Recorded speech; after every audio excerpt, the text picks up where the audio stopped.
आज की वीडियो बहुत अहम। आज हम बात करने लगे हैं ध्रुव राठी के बारे, जो कि बहुत ज्यादा जबरदस्त कंटेंट बनाते हैं, जिन्होंने पाकिस्तान के खिलाफ एक वीडियो बनाई। जब मैं वीडियो रिकॉर्ड कर रहा हूँ, इससे तकरीबन एक दिन पहले उन्होंने एक वीडियो बनाई, operation Sindhu can Pakistan ever be interested again Dhruv Rathee. इस टाइटल से उन्होंने एक वीडियो अपलोड की, यानी रियलिटी ऑफ सीज फायर के नाम से उन्होंने वीडियो अपलोड की। और इसमें बहुत ज्यादा पॉइंट है जो मैं आपके सामने रखूंगा। उन्होंने इस वीडियो में क्या क्या कहा है, उनका जवाब मैं एक पाकिस्तानी होने के नाते दूंगा। और बहुत ज्यादा इन्फॉर्मेशन मैं उनकी वीडियो से कॉपी करके अपनी वीडियो में डालता था, लेकिन पहलगाम अटैक वाली वीडियो में उन्होंने बहुत ज्यादा मिस इन्फॉर्मेशन दी है लोगों को, जो कि मुझे बाद में रिसर्च करने के बाद पता लगा है। सब मैं आपको बताना चाहूंगा। सीज फायर वाली वीडियो में भी उन्होंने बहुत ज्यादा गलतियां की है, वो भी मैं आपके सामने रखना चाहूंगा। और आइंदा मैं कोशिश करूंगा कि खुद रिसर्च करूँ फिर वीडियो बनाऊं। और ये बात आप जहन में रखिएगा कि मैं उन पर कोई पर्सनल अटैक नहीं करूंगा। वैसे भी मैं उनके काम से बहुत ज्यादा मुतासिर हूँ और वो बहुत ज्यादा रिसर्च करके काम करते हैं, लेकिन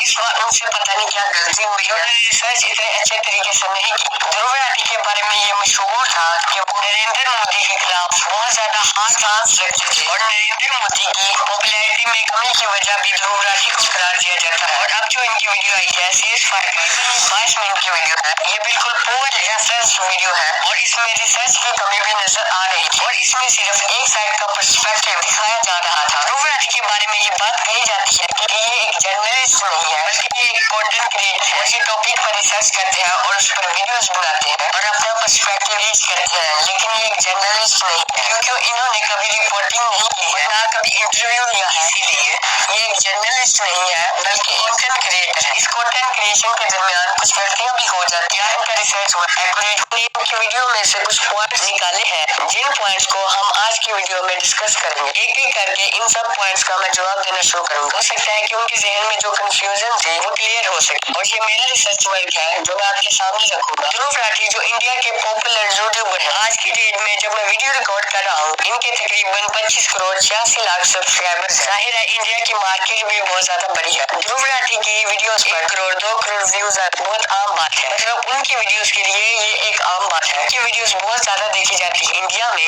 इवन तो कि पाकिस्तान में भी इसको बहुत ज्यादा देखा जाता है। पर इंटरेस्टिंग बात ये है कि जब पहलगाम का अटैक आता है, पहलगाम के अटैक के बाद 4 दिन के बाद 26 अप्रैल को ध्रुव राठी एक वीडियो अपलोड करते हैं, reality of Pahalgam attack who is following India के टाइटल से एक वीडियो को अपलोड करते हैं। और ये पहलगाम के अटैक पर एक पूरी वीडियो अपलोड करते हैं। इसके अंदर सबसे इंटरेस्टिंग बात ये है, जब ये वीडियो करते हैं तो इस वीडियो के अंदर ध्रुव राठी ये नहीं कहते कि ये टेरर अटैक पाकिस्तान ने किया है, बल्कि ये कहते हैं कि जब ये टेरर अटैक हुआ तो यहाँ पर इंडियन आर्मी कहाँ पर है। ये तो एक बहुत इंपॉर्टेंट जगह है और बहुत ज्यादा टूरिस्ट यहाँ पर आते हैं, यहाँ पर सिक्योरिटी कहाँ पर गायब थी। इसके बारे में ये बहुत ज्यादा कंसर्न होते हैं। कहते हैं कि मिनिस्टर, सेलिब्रिटीज और बड़े बड़े लोगों को इतनी ज्यादा सिक्योरिटी दी जाती है, लेकिन आम लोगों को ये सिक्योरिटी क्यों नहीं दी गई। यहाँ पर ये एक और बहुत बड़ा इतराज करते आए हैं और ये इंडियन मीडिया को बहुत ज्यादा क्रिटिसाइज करते हैं और कहते हैं कि ये गोदी मीडिया, और ये कहते हैं कि गोदी मीडिया सारा बिका हुआ है, सिर्फ और सिर्फ नरेंद्र मोदी और बीजेपी के लिए कंपेनिंग करता है और ये दूसरी साइड के पर्सपेक्टिव को दिखाता नहीं है। ये बड़ी दफा अपनी वीडियोस में ये भी कहते हैं कि राहुल गांधी के खिलाफ है, ये कांग्रेस के खिलाफ, और मीडिया इनको एक विलन के तौर पर पेश करता है। और ये ध्रुव राठी की एक स्टेटमेंट रही है और माजी में इन्हें बहुत दफा नर गोस्वामी पर बहुत ज्यादा तनकीद की है। और कुछ दिनों पहले,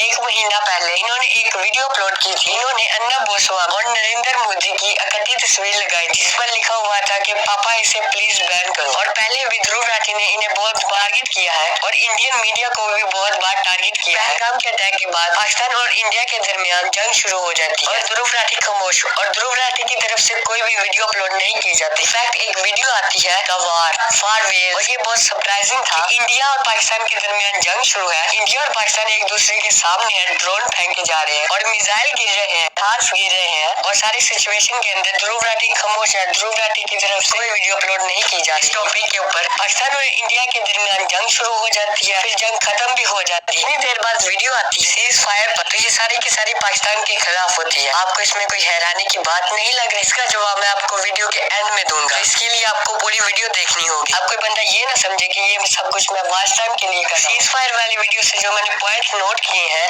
उनके बारे में बात कर लेते हैं। तो इस वीडियो में ध्रुव राठी ये कहते हैं सीज फायर के बाद क्या पाकिस्तान पर भरोसा करना सही होगा। उन्होंने ये कहा है कि पाकिस्तान पर भरोसा इसलिए नहीं किया जा सकता क्योंकि पहले भी बहुत दफा पाकिस्तानी ये भरोसा तोड़ा हुआ, उसके बाद वायलेशन भी पाकिस्तान की तरफ से की गई है। ये ध्रुव राठी का कहना था। ध्रुव राठी ने इस न्यूज को गैर वेरीफाई किए बता दिया है, क्योंकि इंडियन मीडिया ने ये कहा है कि वायलेशन पाकिस्तान की तरफ से की गई है, इसलिए ध्रुव राठी ने भी अपनी वीडियो में यही बोला और इस पर कोई रिसर्च नहीं की। लेकिन ध्रुव राठी ने ये नहीं देखा कि यही मीडिया है जो घंटों तक यही खबर चलाता रहा कि पाकिस्तान की तरफ से मिसाइल फेंके जा रहे हैं, ड्रोन फेंके जा रहे हैं और पाकिस्तान सीज फायर की खिलाफ वर्जी कर रहा है। और एकदम ये सारा इंडियन मीडिया चुप हो गया, सब कुछ खामोश हो गया और वो तमाम न्यूज खबरें सब कुछ स्क्रीन से हटा दिया गया। ध्रुव राठी ने यहाँ पर ये सवाल नहीं किया ये सब कुछ क्यों किया गया। ये हो गया एक पॉइंट। अगला पॉइंट ये, लेकिन उसके बाद ध्रुव राठी ने ये भी कहा कि पहलगाम अटैक की जिम्मेदारी TAF ने ली है।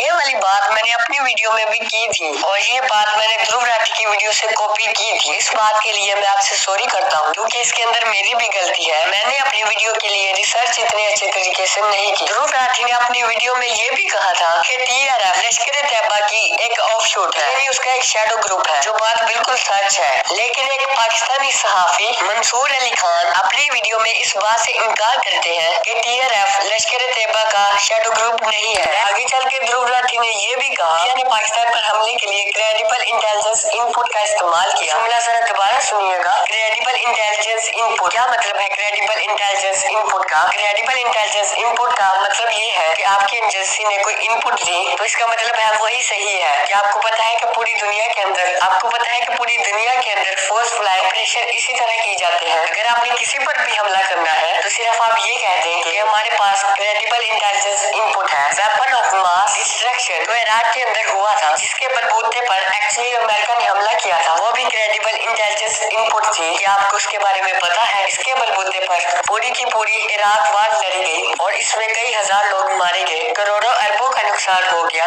लेकिन वो वेपन ऑफ मास डिस्ट्रक्शन आज तक नहीं मिले। वो भी एक क्रेडिबल इंटेलिजेंस इनपुट थी। मैंने तो ध्रुव राठी से यहाँ पर ये एक्सपेक्ट किया था कि वो कम से कम ये तो बोलेंगे बगैर इन्वेस्टिगेशन के पाकिस्तान पर इल्जाम लगा दिया गया है और पाकिस्तान को मुल्जिम करार दिया गया है। वही इंडिया जो मुख्तलिफ जगहों पर आज भी पोस्टर लगा रहा है और लोगों से कह रहा है कि आपके पास इसके बारे में कोई एविडेंस है या इसकी कोई वीडियो है तो हमारे पास लाइए, हमारे पास सबूत लाइए और हम इसकी इन्वेस्टिगेशन कर रहे हैं। सिर्फ इंडिया ये कह रहा है कि हम पहलगाम अटैक की इन्वेस्टिगेशन कर रहे हैं और उसी मसले की बुनियाद पर इंडिया बॉर्डर खोल के क्रेडिबल इंटेलिजेंस इनपुट की बुनियाद पर दो जगह पर बमबारी भी कर देता है और बाद में ये कहते हैं कि ये टेरर कैंप इसलिए हम लोगों ने इसे उड़ा दिया। Love terror camp Dhruv Rathee ने अपनी वीडियो में बहुत दफा इस्तेमाल किया। ध्रुव राठी ने ये कहा ये नो टेरर कैंप जहाँ पर इंडिया ने हमला किया और इन्हें उड़ा दिया, इन्हें तबाह बर्बाद कर दिया। ध्रुव राठी ने इस बात का बार बार जिक्र किया। अब यहाँ पर मेरा ये सवाल है, जो टेरर कैंप्स है यानी जिन्हें आप टेरर कैंप्स कह रहे हैं कि हमने इनको तबाह कर दिया है, जो क्लिप आपके मीडिया पर चलाए जा रहे थे, इंडियन मीडिया जो भी क्लिप्स दिखाता रहा वो तो सारी की सारी मस्जिद मदरसों की क्लिप्स थी। अगर आपने किसी टेरर कैंप को तबाह किया है तो वहाँ तो रॉकेट लॉन्चर AK-47 और दीगर असला नजर आना चाहिए था, लेकिन ऐसा कुछ भी नजर नहीं आया। आपने इंडियन मीडिया से ये सवाल नहीं किया या नरेंद्र मोदी से ये सवाल नहीं किया। आप जो वीडियोस दिखा रहे हैं इसमें तो मस्जिद के गुंबद और मस्जिदें नजर आ रही है, या वो कैसे टेररिस्ट थे मस्जिद के अंदर बैठ के ये सारा कुछ अपडेट कर रहे थे। ये सवाल क्यों नहीं किया ध्रुव राठी ने? और ध्रुव राठी ने ये भी कहा कि पाकिस्तान और पाकिस्तान फौज ये सब दहशतगर्दों को सपोर्ट करते हैं और इस पॉइंट की दलील में उन्होंने कहा कि ऑपरेशन सिंदूर के बाद पाकिस्तान ने इंडियन शहरियों पर हमला किया। अब इस पॉइंट को आप जरा ध्यान से सुनिए, इसके लिए मुझे हिस्ट्री खोलनी होगी। हिस्ट्री बताने से पहले मैं आपको एक और बात बताना चाहूंगा जो ध्रुव राठी ने कही है, वो ये है कि पाकिस्तान ने जो अटैक किया है उसके अंदर पाकिस्तान ने सिविलियंस को मारा है, जिनमें छोटे छोटे बच्चों को भी मारा गया है, 12 से 14 साल के बच्चों को भी मारा गया है, 2 ट्विन बच्चों को भी मारा गया है। इस बात का उन्होंने खास तौर पर जिक्र किया। उससे पहले आप ये बात तो मानोगे ना कि बॉर्डर क्रॉस करके जो बमबारी की गई है, ड्रोन फेंके गए हैं, वो सबसे पहले इंडिया ने किया था। ये तो फैक्चुअल बात है। चलिए यहाँ से शुरू करते हैं। इसमें तो कोई दो राय नहीं है कि सबसे पहले शुरू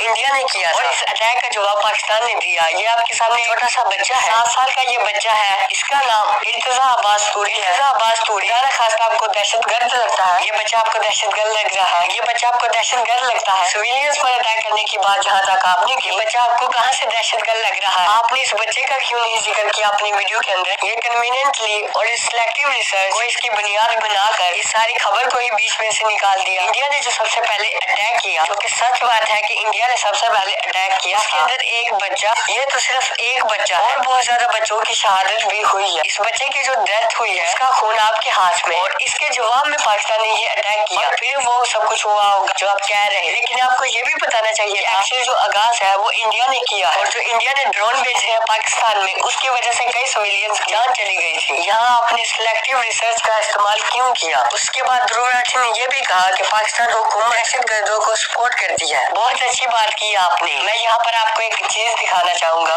आप इस बंदे को देखिए। इस बंदे का नाम है सिराजुद्दीन हकानी। ये बंदा आपके सामने है। मैं आपके सामने एक खबर पेश करना चाहूंगा कि 2 महीने पहले पेश आई थी, शायद से अभी उसे 2 महीने भी नहीं हुए। तो ऐसे lift 10 million reward for major Taliban leader Haqqani. America ने इस बंदे के ऊपर $1 करोड़ इनाम रखा हुआ था और इसे एक टेररिस्ट डिक्लेयर किया था। और अब जब तालिबान की हुकूमत आ चुकी है तो ये टेररिस्ट नहीं रहा, और अब ये ठीक हो चुका है, ये इनकी गुड बुक्स के अंदर आ चुका है। मेरी बात को गौर से समझिएगा, मैं आगे चलता हूँ। और उसके बाद एक और खबर जो कि आपके बारे में है, यानी इंडिया के बारे में है। Why India is reaching out to the Taliban now? ये वही तालिबान है ध्रुव राठी जिनके आप खिलाफ थे। जब टेरर वार चल रही थी अफगानिस्तान के अंदर, तो इनका जो ऑपोजिट ग्रुप था द नेदरलैंड्स, आप उन लोगों को सपोर्ट करते थे इन्हीं तालिबान के खिलाफ। अफगानिस्तान के अंदर उस वक्त हामिद करजई की गवर्नमेंट थी, याद है आपको? उस वक्त हामिद करजई की गवर्नमेंट थी और तालिबान जो है वो अपने मुल्क को आज़ाद करने की एक जद्दोजहद कर रहे थे, और आप उसमें उस वक्त की अफगान जो हामिद करजई की गवर्नमेंट थी उनको सपोर्ट करते थे। वहां पे आपने अरबों डॉलर लगाए उस वक्त अफगानिस्तान के इंफ्रास्ट्रक्चर के अंदर, क्योंकि हामिद करजई की गवर्नमेंट को आप सपोर्ट कर रहे थे। पाकिस्तान के बॉर्डर के साथ कॉन्सुलेट्स बनाए, याद है आपको? उस वक्त आप तालिबान के खिलाफ सब कुछ कर रहे थे। आप उनको दहशतगर्द कहते थे। आप उनको कहते थे कि उस वक्त की अफगान गवर्नमेंट की हर मुमकिन मदद की जाएगी इन तालिबान को खत्म करने के लिए। लेकिन फिर हालात बदल गए और यही तालिबान जब अफगानिस्तान में हुकूमत में आए, आज उसके बाद जाके आप उनसे मिलते हैं। बल्कि as a matter of fact, as I am recording this video, तो तालिबान का एक लीडर जो है इंडिया के अंदर आके बैठा हुआ है, और ये आपके चैनल्स ने रिपोर्ट किया है रात को। तो यही तालिबान अब बाप बन गए जो दहशतगर्द होते थे आपकी नजर में। और ये जो तस्वीर है इसके अंदर यही आपके जो फॉरेन सेक्रेटरी हैं मिस्री साहब, विक्रम मिस्री, जिनको एक्चुअली अपना ट्विटर अकाउंट ब्लॉक करना पड़ा because he was being trolled और इनको हरास किया जा रहा था, इनको और इनकी बेटी को, आपके मुल्क के अंदर। तो यही मिल रहे थे तालिबान के जो फॉरेन मिनिस्टर हैं उनसे, आज से चंद महीने पहले उनसे मुलाकात हुई है। तो जो कल के टेररिस्ट थे वो आज के आपके दोस्त बन गए हैं। आज उनके साथ जो है वो मेल मिलाप जरूरी हो गया है। इसी तरह जिस तरह मैंने आपको अमेरिका की एग्जांपल दी, तो इसी तरह और भी एग्जांपल्स हैं। चले मैं अब जरा एक मरतबा आपको घुमा के लेकर आता हूं कि जो माजी के टेररिस्ट होते हैं, आप 1 मिनट लगाते हैं और आप उनको दोस्त किस तरह बनाते हैं। LTTE का पता है आपको? तामिल जो एक आज़ादी की तहरीक शुरू हुई थी 1970s के अंदर, रॉ उसी को सपोर्ट करती थी श्रीलंका के अंदर। ये मैं श्रीलंका की बात कर रहा हूं कि वहां पे LTTE को जो है वो रॉ सपोर्ट करती थी। सिर्फ सपोर्ट फंड्स के लिहाज से नहीं करती थी, उनको ट्रेन भी करती थी। और फिर उसी तामिल ग्रुप को बेसिकली जो उस वक्त की श्रीलंका की गवर्नमेंट थी उसके अगेंस्ट फंड करती थी। बाद में 1987 में करते करते हालात जब बहुत ज़्यादा खराब हो गए, तो आपने अपनी इंडिया की पीस कीपिंग फोर्स जो है एक्चुअली श्रीलंका भिजवाई और जाके वहां पे अमन कायम करने की कोशिश। आपको आदत है, बेसिकली भारत को आदत है दूसरे मुल्कों के काम में टांग अड़ाने की। उसके बाद आपने वहां पे ये किया, आपने उस वक्त LTTE को बहुत मनाने की कोशिश की, जो तामिल टाइगर्स थे उनको मनाने की बहुत कोशिश की, लेकिन वो माने नहीं। वो आपके भी कंट्रोल से निकल चुके थे, बनाने वाले आप थे लेकिन आपके भी कंट्रोल से निकल चुके थे। और उसके बाद क्या हुआ कि 3 साल तक आपकी जो इंडियन फोर्सेस थी श्रीलंका में मार खाती रही। 8000 फौजियों को जो है वो मरवाया गया, इंडियन 8000 फौजियों को मरवाया गया। और अल्टीमेटली 4 साल के बाद आपकी इंडियन फोर्स जो है वापस इंडिया चली गई। उन्होंने कहा जी तामिल हमसे कंट्रोल में नहीं आते। और ये वही तामिल थे, ये जिनको आप अब दहशतगर्द, आप उस वक्त पहले आपने उनको ट्रेन किया, बाद में आपने उनको दहशतगर्द डिक्लेयर कर दिया क्योंकि आपके कंट्रोल से चले गए। वो जब तक वो आपके कंट्रोल में थे वो फ्रीडम फाइटर्स थे, तब वो तामिल फ्रीडम फाइटर्स थे। लेकिन जब वो आपके कंट्रोल से निकल गए तो उसके बाद वो दहशतगर्द बन गए। और फिर ये वही तामिल थे जिन्होंने राजीव गांधी को जो है फिर मारा था। मैं सिर्फ आपको हिस्ट्री याद दिला रहा हूं। उसके बाद आइए जरा श्रीलंका से मैं आपको बांग्लादेश लेके चलता हूं। ये वही हसीना वाजिद है जिसको पिछले कई सालों से आप सपोर्ट कर रहे थे। और हसीना वाजिद बांग्लादेश में बैठ के ह्यूमन राइट्स की वायलेशंस भी करती थी, लोगों की आवाज भी बंद करती थी, उठवाती भी थी, गिरफ्तार भी करवाती थी, गायब भी करवाती थी, सब कुछ कर रही थी, लेकिन आपकी आवाज नहीं निकलती थी। लेकिन जब वहां पे उसका तख्ता उलट गया तो वही हसीना वाजिद जो हर किस्म की ह्यूमन राइट्स की वायलेशंस कर रही थी, उसको इंडिया ने ही सपोर्ट किया और इंडिया में ही बना दी। और आज जब आपकी फेवर की गवर्नमेंट नहीं है और वहां पे यूनुस की गवर्नमेंट है, तो आज यूनुस की गवर्नमेंट आपको बांग्लादेश में बुरी लगती है। अब आ जाइए पाकिस्तान की तरफ। पाकिस्तान में और इंडिया के दरमियान जो एक इशू है, जो कश्मीर का इशू है, वो अब से नहीं पिछले कई सालों से चल रहा है, बल्कि कई दहाइयों से चल रहा है। आपकी नज़र में यहाँ पे काम करने वाले या यहाँ पे अपनी स्ट्रगल के लिए जो लोग आवाज़ बुलंद करते हैं, जो महाजिरीन वहाँ पे मौजूद हैं, जो वहाँ पे जो है वो जहाद करते हैं, ठीक है, मुजाहिदीन जो वहाँ पे मौजूद हैं, आप उनको दहशतगर्द कहते हैं, हम उनको फ्रीडम फाइटर्स कहते हैं। बॉर्डर का फर्क है, बॉर्डर के इस तरफ से उनको फ्रीडम फाइटर्स कहा जाता है, बॉर्डर के उस साइड से आप उनको दहशतगर्द कहते हैं। ठीक है, चलें मैं 1 मिनट के लिए डेफिनेशन आपकी मान लेता हूं, क्योंकि माजी के अंदर आप भी इन्हीं तामिल के साथ भी यही करते हैं ना, पहले आप उनको जो है फ्रीडम फाइटर्स कहते थे, बाद में आप उनको दहशतगर्द कहना शुरू हो गए। इसी तरह जिस तरह तालिबान को जो है वो एक जमाने में अमेरिकन भी जो है, सिर्फ इसको नहीं, यहां तक कि उसामा बिन लादेन का आपने जिक्र किया, उसको भी एक जमाने में जो है फ्रीडम फाइटर कहा जाता था। जब अफगान वॉर चल रही थी 80s के अंदर, तो उसामा बिन लादेन, तालिबान, सबको फ्रीडम फाइटर्स कहा जाता था। लेकिन फिर जब अमेरिका के इंटरेस्ट खत्म हुए तो यही लोग टेररिस्ट बन गए। तो टेररिस्ट का जो ब्रांड लफ्ज होता है ना, ये पॉलिटिक्स के मुताबिक चलता है। आप भी जानते हैं, मैं भी जानता हूं बड़ी अच्छी तरह। जिस तरह मैंने थोड़ी देर पहले सिराजुद्दीन हक्कानी का जिक्र किया था ना, ये आज से चंद साल पहले दहशतगर्द था, आज ये इन्हीं की गवर्नमेंट के अंदर मिनिस्टर है, तो इसके ऊपर जो एक्चुअली हेड मनी लगाई हुई थी वो हटा दी गई। ठीक है, तो ये फर्क है। लेकिन एक बात है, चलें कश्मीर का मामला तो आपका हमारा एक इशू है ना, जिसमें आपका और हमारा एक फड्डा चल रहा है एक कंबाइंड एरिया के हवाले। आप हम कहते हैं इंडियन ऑक्यूपाइड कश्मीर, आप कहते हैं पाकिस्तान ऑक्यूपाइड कश्मीर, छोड़ देते हैं, मैं कश्मीर की बात नहीं करता। मुझे एक बात बताइए, आपका बलूचिस्तान के साथ क्या लेना देना? आ जाए इधर आ जाए, आप दहशतगर्दी की बात करते हैं ना, बलूचिस्तान के साथ आपका क्या लेना देना? आपका तो बॉर्डर भी नहीं मिलता बलूचिस्तान के साथ, आपका तो मजहब भी नहीं मिलता बलूचिस्तान के साथ। आपकी क्या चीज मिलती है बलूचिस्तान के साथ कि जब बलूचिस्तान के अंदर दहशतगर्दी का कोई वाकया होता है, जाफर एक्सप्रेस का जब कोई वाकया होता है, उसी वक्त आपके यहां पे टेलीविजन चैनल्स के ऊपर जो है वो ट्रांसमिशन शुरू हो जाती हैं, और बीएलए के सिंपथाइजर जो है वो आपके टेलीविजन स्क्रीन के मुख्तलिफ टेलीविजन स्क्रीन के ऊपर आके बैठ जाते हैं। How does that happen? क्या ये दहशतगर्दी नहीं है? ये वो लोग जो जाफर एक्सप्रेस को रोकें, जो लोगों को सुसाइड बॉम्बर्स बीच में खड़ा करके, ठीक है, वहां पे 40-50 का ग्रुप इर्द-गिर्द कर दें, ताकि जब एक सुसाइड बॉम्बर फटे तो 40-50 मारे जाएं, ये दहशतगर्दी कहलाएगी या नहीं कहलाएगी? या आपके इंडियन मीडिया चैनल जिस तरह इनको फ्रीडम फाइटर्स कहते हैं, तो क्या ये जायज है? ये तो आप ठीक है? क्या यहां पे अब आप मेरे साथ नहीं खड़े होंगे? आप कहेंगे नहीं कि नहीं, जो सुसाइड बॉम्बिंग कर रहा है वो दहशतगर्द है? आप बोलिए, आप बोलिए, जाके अपने इंडियन मीडिया को कहिए कि जाके बीएलए के इन तमाम लोगों को दहशतगर्द कहें। मैं तो कहता हूं, आप भी कहें मेरे साथ।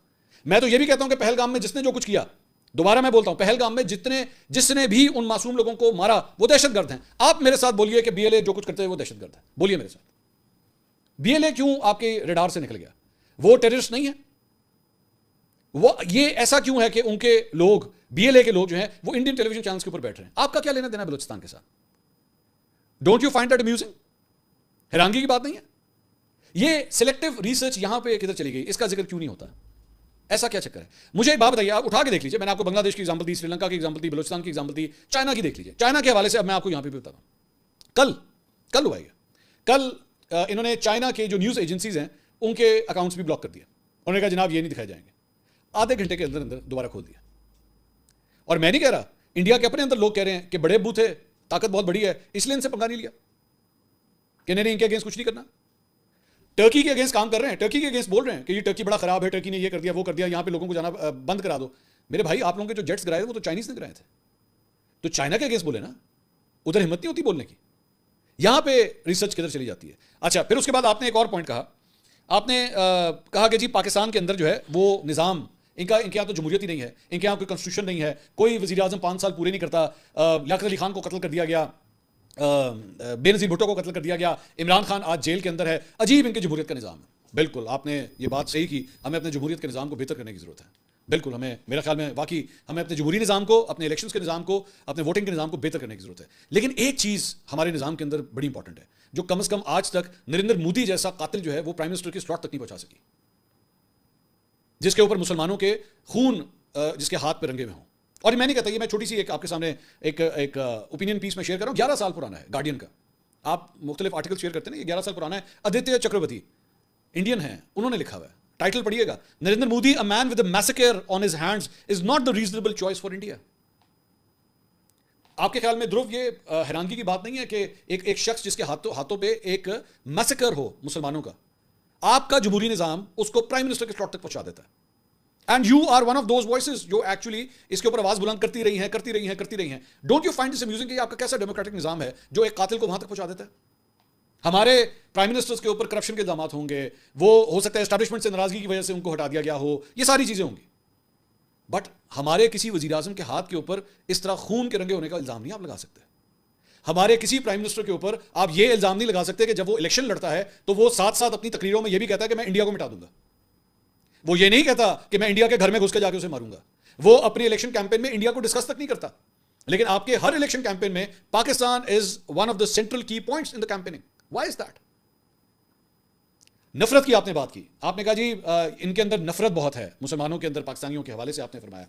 मैं ये आपके साथ एक रिपोर्ट शेयर करना चाहूंगा, what controversial actions has the Modi government taken with regard to Muslims.